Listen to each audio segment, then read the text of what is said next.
कुछ अनजान लोग कहते हैं भाई परमात्मा की भक्ति तो तब बनती है जब इंसान पूर्ण रूप से काम, क्रोध, मोह, लोभ, अहंकार से रहित हो जाए, तब योग युक्त हुआ जाता है। योग युक्त का अर्थ होता है भक्ति में लीन, परमात्मा से संबंध हो सकता है किस समय, जब काम, क्रोध, मोह, लोभ, अहंकार समाप्त हो जाए। तो उसके विषय में बताते हैं, कहते हैं कुरंग, कुरंग, पतंग, मरंग और सरंगा। कुरंग, पतंग, भरंग और सरंगा, इंद्री एक ठग्योतिस अंगा, और तुमरे संग पांचों प्रकाशा, योग युगत की झूठी आशा। क्या बताना चाहते हैं कि जो व्यक्ति हट करके अपनी इंद्रियों का दमन करने की चेष्टा करता है, कहते हैं वो व्यर्थ में अपने प्रयत्न कर रहा है। ये तो ज्ञान से और परमात्मा के उस एंटीबायोटिक मंत्र से, सतनाम से जो सांस का सिमरन है, उससे ये नर्म होंगे, ये कम होंगे, ये डाइल्यूट होंगे। और जिस तरीके से आप प्रयत्न करने की चेष्टा कर रहे हो, हठ योग करके, तपस्या करके इंद्रियों का दमन करना चाहते हो, कभी नहीं हो सकती।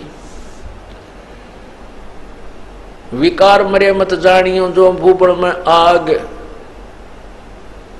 जैसे क्या बताते हैं कि कुरंग, कुरंग कहते हिरण को, मृग, उसमें एक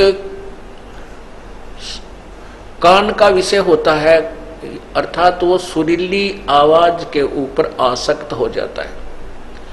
और शिकारी जो हिरण पकड़ने वाले होते हैं, शिकारी, वो क्या करते हैं, एक जो यंत्र से, एक वादक यंत्र, बाजे में एक ऐसी आवाज निकालते हैं जो मृग को पसंद होती है, और उस शब्द के कारण इतना विवश हो जाता है, वो इतना जो है लाचार हो जाता है कि अपने आप जिस साइड से वो धुन आ रही है शब्द की, उसकी तरफ चल पड़ता है ऐसे। और शिकारी के पास आकर के ऐसे मुख रख देता है उस वादक मंत्र, उस वादक यंत्र के पास में, और ऐसे ऐसे बैठ जाता है, और वो शिकारी उसको पकड़ के बांध लेता है और मार के अपना आहार करता है। वो मृग के बस की बात नहीं है कि वो उतर खिंचा ना चला जाए। फिर सपर्श, कुरंग, मतंग, भरंग और सरंगा। कुरंग, मतंग, अब मतंग कहते हाथी को।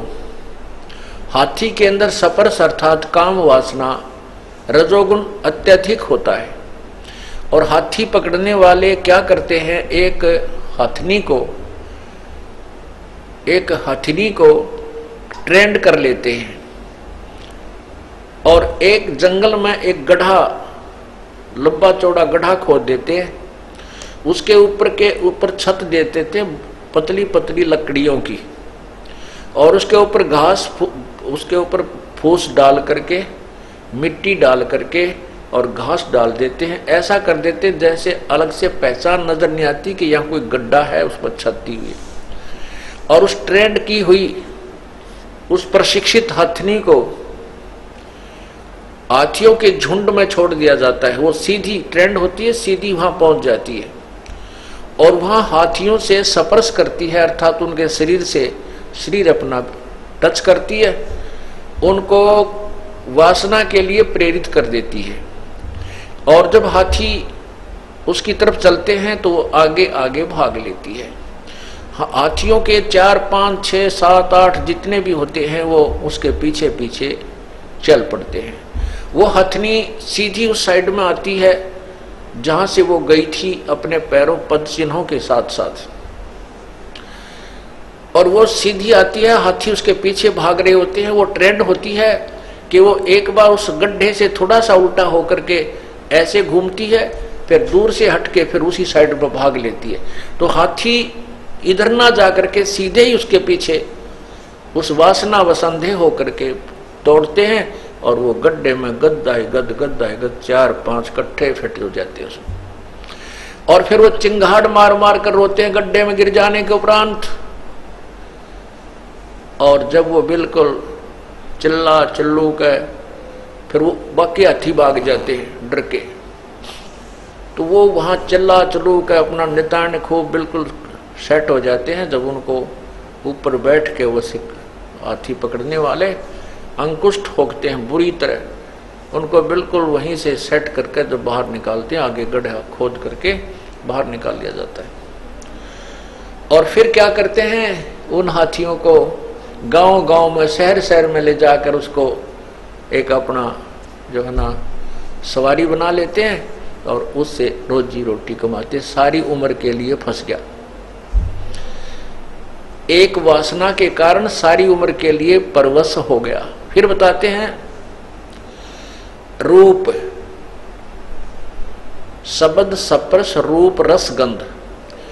रूप जैसे पतंगे होते हैं और दीपक के जग रहा है उसके ऊपर आकर के वो इतने विवश हैं, इतने आसक्त हैं उस रूप के ऊपर, वो पतंग उस दीपक को एक अच्छी वस्तु जानकर उसके ऊपर गिर जाते हैं और गिरते ही मर जाते हैं।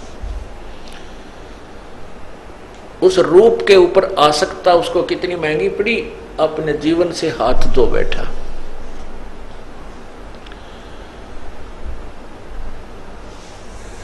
अब रस, जीभ का स्वाद।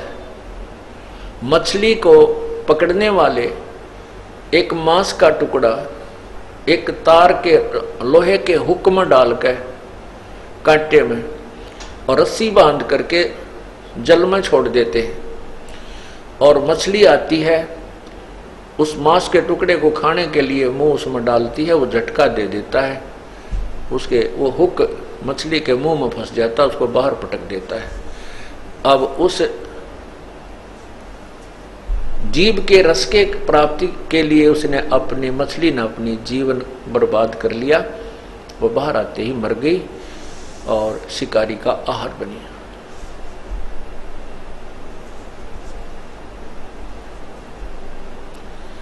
अब गंध, महक, इसके लिए भंवरा विवश होता है, भंवरा, और वो फूल पर बैठ जाता है, और शाम के समय वो इतना वो आसक्त होता है कि उस पर उठा नहीं जाता उस सुगंध को छोड़कर, और वो फूल बंद हो जाता है, भंवरा वहीं पर मर जाता है रात्रि में।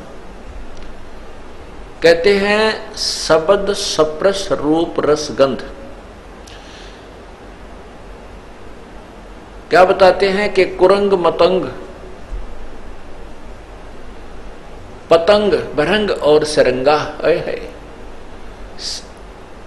इंद्री एक अर्थग्योतिस अंगा, तुमरे संग पांचों पर कासा, और ये योग युगत की भाई झूठी आशा।